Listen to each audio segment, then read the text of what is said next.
आप लोग के सामने मैं एक इंपॉर्टेंट बीमारी के बारे में बात करने जा रहा हूं और वो है आज का pandemic disease corona virus infection, आज जिसे कोविड-19 के नाम से जाना जाता है। ये पैंडेमिक डिजीज जिसे हिंदी में महामारी कहते हैं। आप लोगों ने सुना होगा किसी जमाने में कि पूरे मुल्क में हैजा फैल गया है या पूरे मुल्क में प्लेग फैल गया है। ये सब अपने आप में एक महामारी थे। उसी तरह से आज के टाइम की महामारी ये कोरोना वायरस डिजीज है। सोशल मीडिया, व्हाट्सएप, फेसबुक के जरिए हमारे पास बहुत सारे इंफॉर्मेशन है ये कोरोना वायरस के बारे में। इसमें कुछ सही है और कुछ गलत। इस सही गलत के चक्कर में बहुत सारे लोगों की जिंदगी पे और बिजनेस पे काफी असर पड़ा है। लोगों में एक बहुत डर का माहौल बना हुआ है। लोगों को लगने लगा है कि अगर उनको ये इन्फेक्शन हो जाएगा तो उनका मरना पक्का है, जबकि ये बिल्कुल गलत बात है। ऐसे सिचुएशन में मेरी जिम्मेदारी है कि मैं आपके सामने सही इंफॉर्मेशन दूं और गलत बातों से आपको सावधान करूं। आइए समझते हैं इस वायरस के बारे में। जो सबसे पहला केस दुनिया के सामने आया वो वुहान शहर से, जो चाइना में पड़ता है। जब आउटब्रेक हुआ था तो उस टाइम कुछ लोग वहां पे गए हुए थे, कुछ लोग बिजनेस के लिए, कुछ एजुकेशन के लिए और कुछ लोग घूमने के लिए। सेम टाइम पे जब वो वापस आए, एक मुल्क से दूसरे मुल्क से तीसरे मुल्क, और इस तरह से पूरे दुनिया में ये इन्फेक्शन फैलता गया। सबसे पहला सवाल कि ये बीमारी फैलती कैसे है। आपको बता दो, ये बीमारी क्लोज कांटेक्ट से फैलती है, सांस के जरिए। ये एक रेस्पिरेटरी डिजीज है। ये वायरस हमारे नाक से होते हुए सीधे लंग्स में पहुंचता है। आप इस वायरस के स्ट्रक्चर को देखिए, इसमें कुछ स्पाइक्स जैसे नुकीली चीजें हैं और साथ में हमारे लंग्स का फोटो देखिए, कितने ब्रांचेस बने हुए। ये वायरस सीधे नाक के रास्ते से होते हुए हमारे लंग्स में जाता है और आसानी से चिपक जाता है। ये वहीं पे मल्टीप्लाई होता है, उसके बाद से नुकसान पहुंचाना स्टार्ट करता है। तो यहाँ पे साफ मतलब है कि जो ज्यादातर सिम्टम्स हमारे पास में आते हैं वो लंग्स से रिलेटेड होते हैं। और ये वायरस अगर आपके खाने के साथ पेट में जाए तो पेट में एसिड प्रोडक्शन होता है खाना पचाने के लिए, जिससे ये वायरस मर जाता है। तो इसका मतलब ये हुआ कि खाने से ये वायरस नहीं फैलता है। एक बहुत बड़ा कंफ्यूजन है लोगों में कि क्या नॉनवेज खाने से भी ये वायरस फैलता है। मैं आपको बता दूं, बिल्कुल नहीं फैलता है। आउटब्रेक जब हुआ था वुहान से, तो वहां पे एक सी फूड मार्केट है। अब वो सी फूड मार्केट में एक साथ काफी सारे लाइव एनिमल्स, जिंदा जानवर और फिश जैसे सी फूड मिलते हैं। रिसर्च के हिसाब से एक एनिमल वायरस और एक ह्यूमन वायरस मिलकर के म्यूटेशन हुआ और एक नया वायरस बन गया। तो इसलिए हम इसे नोवेल कोरोना वायरस भी कहते हैं। अभी के टाइम पे ये पूरा का पूरा ह्यूमन वायरस है और सिर्फ इंसान से इंसान में फैलता है। इसलिए अगर आपको कोई ये कहे कि मटन खाने से या चिकन खाने से भी ये इन्फेक्शन फैलता है तो गलत बात है। हाँ, वो जनरल प्रिकॉशन है कि हम जो भी खाना बनाएं उसको बहुत अच्छे से पका करके खाएं। एक इंसान से दूसरे इंसान में ये इन्फेक्शन कैसे फैलता है। आप मान लो ये इन्फेक्शन मुझे हो चुका है और मुझे खांसी होना स्टार्ट हो चुका है, तो मेरे खांसी करने के दो तरीके होंगे। एक तो मैंने हवा में खांसी किया और दूसरा मैंने अपने हाथों पे खांसी किया। दोनों कंडीशन में मैं ये इन्फेक्शन एक दूसरे को फैला सकता हूं।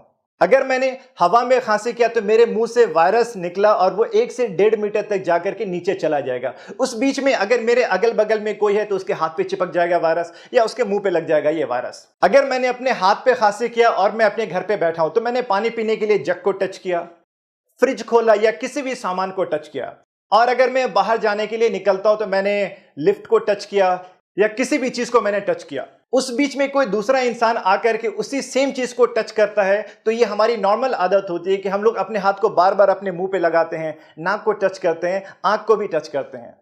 तो इससे आसानी से ये इन्फेक्शन उस इंसान को भी हो जाएगा। नाक पे वायरस गया, नाक से होते हुए सीधे लंग्स में चला जाएगा। लोगों में ये भी कंफ्यूजन है, ये वायरस हवा में भी उड़ता है क्या। आपको बता दूं कि ये वायरस हवा में नहीं उड़ता है। आपको जैसे मैंने बताया कि मैंने खांसी किया तो मेरे मुंह से वायरस निकल के 1 से 1.5 मीटर तक जाकर के नीचे चला जाता है। तो ये वायरस हवा में नहीं उड़ता है। अब किसी को ये इन्फेक्शन हो जाए तो क्या क्या सिम्टम्स आएंगे, यानी कि मरीज के अंदर लक्षण क्या क्या होंगे इस बीमारी के। जो सबसे पहला लक्षण स्टार्ट होगा वो तो आम फ्लू जैसे सर्दी जुकाम और गले में खराश, लेकिन इसके साथ में सूखी खांसी और बुखार भी होगा। मतली जैसा यानी कि उल्टी होने का मन भी होगा पेशेंट को, और धीरे धीरे ये सिम्टम्स और ज्यादा बढ़ते जाएंगे वक्त के साथ। साथ में उनकी हिस्ट्री भी देखिए कि पिछले 10 से 12 दिनों में वो किन किन जगहों पे गए हैं।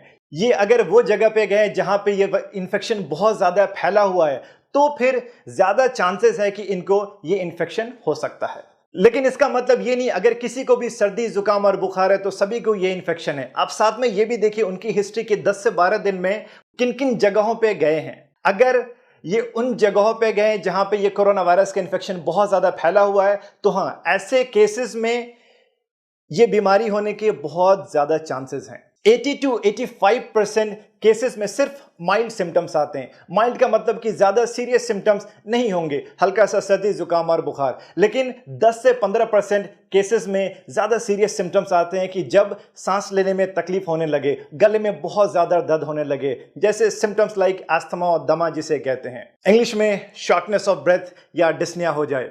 अब तक बच्चों में ये बीमारी ज्यादातर नहीं देखी गई, लेकिन इसका मतलब ये नहीं कि बच्चे 100% सेफ है। ज्यादातर बड़े लोगों में इस बीमारी का असर देखा गया है। नौजवान और हेल्दी लोग इस वायरस को आराम से बर्दाश्त कर सकते हैं, लेकिन जिनका उम्र 60-70 साल से ज्यादा है, बूढ़े, ज़ईफ और जिनको साथ में कोई दूसरी बीमारी भी है जैसे कि डायबिटीज, हाइपरटेंशन, दिल की बीमारी, उनके लिए यह वायरस को बर्दाश्त करना मुश्किल होगा। उम्र के साथ और बाकी बीमारियों के साथ इंसान का इम्यून सिस्टम थोड़ा कमजोर हो जाता है। इम्यून सिस्टम का मतलब हमारे शरीर की अपनी शक्ति होती है बीमारी से लड़ने की। अगर किसी को ये सारे सिम्टम्स आ जाए तो आगे आपको क्या करना चाहिए? आप सबसे पहले इस हेल्पलाइन नंबर पे फोन करिए और अपने सिम्टम्स के बारे में बताइए। ये हेल्पलाइन नंबर इंडियन गवर्नमेंट की तरफ से है। हेल्थ अथॉरिटीज के लोग आपसे बात करेंगे और आपको सही मशवरा देंगे। जरूरत पड़ने पे आपके दिए हुए एड्रेस पे आएंगे और आपका जांच करेंगे। अगर उनको सारे सिम्टम्स इस वायरल इन्फेक्शन का लगेगा तो आपके गले से स्वैब कल्चर लेकर के टेस्ट के लिए जाएंगे, और ये टेस्ट अभी सिर्फ सरकारी लैब सेंटर्स पे ही हो पाएगा। फोन नंबर के अलावा हर स्टेट में कुछ खास सरकारी हॉस्पिटल है जिसे इस वायरल इन्फेक्शन का स्पेशल सेंटर बनाया गया, आप वहां पे जाइए। आपका टेस्ट अगर के पॉजिटिव आ जाता है तो उसके बाद में क्या होगा? सबसे पहली बात, आपको बिल्कुल भी नहीं घबराना है, बिल्कुल भी नहीं डरना है। 80 to 85%, 80 से 85% लोगों में सिर्फ माइल्ड सिम्टम्स आते हैं, हल्के सिम्टम्स। अगर सिम्टम्स जरा सा है तो आपको एक स्पेशल वार्ड में आइसोलेट कर दिया जाएगा 2 हफ्ते के लिए, जहां पे आपका सिम्टोमेटिक इलाज चलेगा। अगर किसी को बहुत ज्यादा दिक्कत हुआ सांस लेने में तो उनको आईसीयू में रखा जाएगा, जहां पे वेंटिलेटर की सुविधा भी उपलब्ध होगी, जो कि सिर्फ 10 से 15% लोगों में हो रहा है। आपको जब मैंने 2 हफ्ते के आइसोलेशन के बारे में बोला तो आइसोलेशन को मैं अच्छे से समझा दूं। आइसोलेट होने का नाम सुन के लोगों में एक डर सा बन गया है। उनको लगने लगा है कि 2 हफ्ते के लिए उन्हें जेल में बंद कर दिया जाएगा या पूरी दुनिया से उनको अलग कर दिया जाएगा, और इस डर की वजह से वो ना तो किसी हॉस्पिटल में जा रहे हैं और ना ही किसी डॉक्टर से मिल रहे हैं। आपने सुना होगा कि जो सस्पेक्टेड मरीज थे कोरोना वायरस के, यानी जिनके अंदर ये सारे सिम्टम्स आ रहे थे कि इनको शायद ये इन्फेक्शन हो सकता है, और डॉक्टर ने उन्हें एडमिट होने के लिए या आइसोलेट होने के लिए बोला और वो मरीज वहां से भाग गए। प्लीज ऐसा मत करिए। आइसोलेशन का मतलब है कि आपको एक खास रूम में 2 हफ्ते के लिए रखा जाएगा, निगरानी में। दूसरे लोगों से कांटेक्ट नहीं होने दिया जाएगा। जरूरत पड़ने पे आपको उसका सिम्टोमेटिक इलाज दिया जाएगा। यह वायरस का इन्फेक्शन ही क्लोज कांटेक्ट से होता है। आप अपने आप को आइसोलेट करके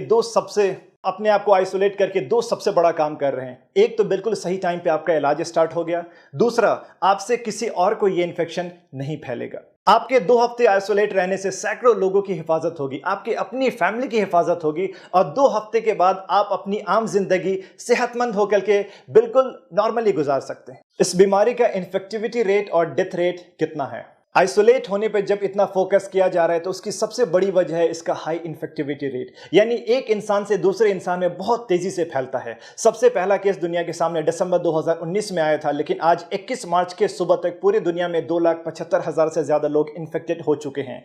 इंडिया में 235 लोग का केस अब तक पॉजिटिव हो चुका है, और सस्पेक्टेड केस और भी बहुत ज्यादा है। लेकिन एक अच्छी बात यह है कि इसका डेथ रेट 4% से भी कम है, यानी कि अगर 100 इंसान को इन्फेक्शन हो जाए तो डेथ सिर्फ 3 या 4 लोगों में हो रहा है। और वो 3-4 लोग जो इन्फेक्टेड है वो भी जो ज्यादा बूढ़े, ज़ईफ हैं या जिनकी इम्यून सिस्टम बहुत ज्यादा कमजोर है। आपको अगर ये इन्फेक्शन हो जाए तो उसके बाद आपका इलाज कैसे होगा? अगर आपको सिम्टम्स नहीं है तो आपको होम आइसोलेशन के लिए मशवरा दिया जाएगा। अगर माइल्ड सिम्टम्स है तो आपको एक स्पेशल वार्ड में आइसोलेट किया जाएगा, जहां पे आपको निगरानी में रखा जाएगा और सिम्टोमेटिक इलाज दिया जाएगा। सिम्टोमेटिक इलाज का मतलब है कि आपको जो भी तकलीफ है वो तकलीफ को कम करने की दवा दी जाएगी। अगर आपको बुखार है तो बुखार की दवा दी जाएगी, खांसी है तो खांसी की दवा दी जाएगी, या उल्टी हो रहा है तो उल्टी के लिए दवा, पेट में दर्द है तो पेट दर्द की दवा। अगर केस बहुत ज्यादा सीरियस है, यानी कि सांस लेने में दिक्कत होने लगी है, सांस की प्रॉब्लम है, तो ही ऐसे सिचुएशन में आईसीयू की जरूरत पड़ेगी। अभी 100% कोई भी स्पेसिफिक मेडिसिन या वैक्सीन मार्केट में नहीं आया है। अब इस बीमारी को आगे फैलने से कैसे रोका जाए? आपको जैसे मैंने बताया कि इसका इन्फेक्टिविटी रेट बहुत ज़्यादा है, यानी 1 से 2, 2 से 4 और 4 से 8 बहुत आसानी से फैलता है। अगर किसी एक इंसान को ये इन्फेक्शन हो जाए और हमने उसको एक जगह पे आइसोलेट कर दिया तो उस इंसान से आगे नहीं फैलेगा। या खुद हमने अपने आप को ज़्यादातर लोगों से दूर रखा, वो इसलिए कि हमें पता नहीं है कितने लोग इन्फेक्टेड है, तो हमने अपने आप को बचा लिया। ये आइसोलेशन और ये दूरियां ही इस इन्फेक्शन को आगे फैलाने से रोकेगा। आगे हमें क्या क्या प्रिकॉशंस लेने चाहिए? सबसे पहला, लाइफस्टाइल मॉडिफिकेशंस। हर बात पे हम लोग अपना हाथ मुंह पे लगाते हैं, नाक को टच करते हैं। ये आदत हमें बंद करना होगा। अपने हाथ को मुंह पे मत लगाइए। खांसी हाथ पे करते थे पहले, अब अपने बाजू पे करिए। ये वो जगह है जहां पे आप आसानी से टच भी नहीं करते हैं और आसानी से बाद में आप अपने कपड़े को भी बदल सकते हैं। आपको अगर सर्दी जुकाम है तो प्लीज मास्क पहनिए ताकि दूसरे को इन्फेक्शन ना फैले। मास्क गीला होते ही बदल लीजिए। आपको मास्क के बारे में बताता चलूं कि जो जनरल मास्क है उससे 100% सेफ्टी नहीं है। सर्जिकल मास्क या N95 मास्क से काफी हद तक सेफ्टी है, लेकिन N95 मास्क सभी के लिए रिकमेंडेड नहीं है। जो हेल्थ केयर के लोग हैं, जो मरीज से बहुत क्लोज रहते हैं, उनके लिए ये बिल्कुल जरूरी है। एक एंटी पॉल्यूशन क्लॉथ मास्क है जो यूज कर सकते हैं आप, और सुबह से रात तक मास्क लगाने की भी बिल्कुल जरूरत नहीं है। लोगों से दूरियां मेंटेन करना काफी होगा। बाहर किसी भी पब्लिक एरिया में जा रहे हैं तो प्लीज मास्क लगाइए। हाइजीन मेंटेन करिए, लगातार हाथ धोते रहिए सैनिटाइजर से या साबुन से हर 3-4 घंटे पे। सैनिटाइजर शायद हर किसी के पास में ना हो, लेकिन साबुन हर जगह पे है। अगर आप बाहर के एरिया से अपने घर के अंदर जाते हैं तो प्लीज अपने सारे कपड़े बदल लीजिए। हाथ और मुंह को बहुत अच्छे से धोइए। भीड़ में जाने से अपने आप को रोकिए, वो शादी की भीड़ हो, राजनीतिक भीड़ हो या कोई धार्मिक भीड़ हो। हाथ मिलाना और गले मिलना अभी बंद करिए। हर इंसान से 2-3 मीटर की दूरियां मेंटेन करिए। ज्यादा अच्छा है कि अपने आप को कुछ दिनों के लिए लॉकडाउन कर लीजिए। अपने घर की सफाई सूखे झाड़ू से नहीं करिए, बल्कि सीधे पोछा लगाइए।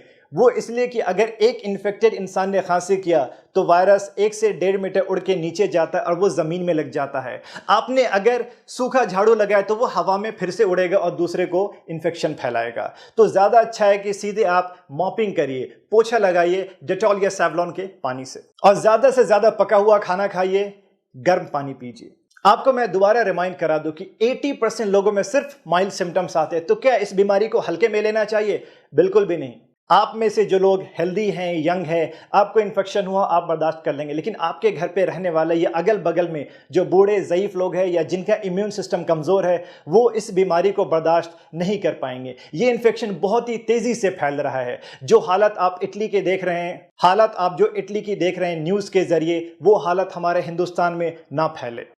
आप अपनी हिफाजत खुद करिए। आपकी हिफाजत ही सबकी हिफाजत है। एक इंसान से दूसरे इंसान तक फैलने का जो चेन बन चुका है, हमें वो रोकना है। लोगों को एजुकेट करिए, सबको इस बीमारी के सिम्टम्स और प्रिकॉशंस के बारे में बताइए कि ये बीमारी से कैसे बचा सकता है और इसको आगे फैलने से कैसे रोका जा सकता है। प्लीज घबराइए मत और डरिए मत, एक दूसरे का हिम्मत बढ़ाइए। अभी सबसे इंपॉर्टेंट है इस बीमारी से लड़ने की और इसको खत्म करने की। आपके पास, हमारे पास जान है तो जहान है। आज के टाइम पे shopping malls, cinema theatres, schools, universities सब बंद हो चुके हैं सिवाय हॉस्पिटल के।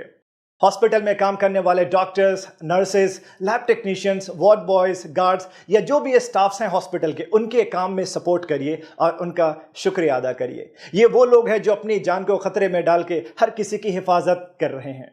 अ big salute to all medical professionals.